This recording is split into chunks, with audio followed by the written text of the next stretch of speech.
Pemerintah Kota Lok Sumawe Senin 4 Maret melakukan kunjungan ke Pasar Inpres Kota Lok Sumawe untuk memastikan pasokan sembako dan harga barang kebutuhan pokok menjelang masuknya bulan Ramadan. Dalam kegiatan tersebut, tim pengendali inflasi Kota Lok Sumawe juga memastikan ada tidaknya penimbunan bahan pokok yang dilakukan oleh para pedagang.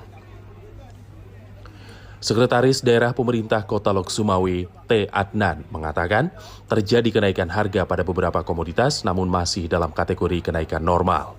Seperti yang terjadi pada harga ayam broiler dan telur ayam.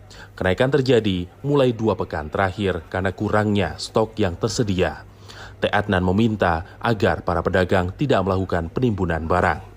Nah, sekarang kan yang terjadi bahwa di kita ini nggak ada barang yang langka-langka. Jadi saya yakin itu pedagang nggak perlu dia menimbun-nimbun. Kalau dia menimbun-nimbun dengan harga barang yang distribusinya biasa-biasa aja, kalau dia timbun ya tentu rugi dia. Stok barang pun di luar daerah itu banyak. Jadi nggak perlu dikhawatirkan. Gula, minyak, segala macam, atau beras itu stoknya memang aman. Walaupun kenaikan harga masih tergolong normal, namun Pemko Lok Sumawe akan tetap melakukan pemantauan pasar serta kembali menggelar pasar murah pada bulan Ramadan untuk meringankan beban masyarakat. Kerjasama dengan unsur TNI dan Polri juga ditingkatkan untuk mencegah terjadinya penimbunan komoditas jenis tertentu menjelang Ramadan dan Idul Fitri. Dari Kota Lok Sumawe, Provinsi Aceh, Trifani, Kantor Berita Antara mewartakan.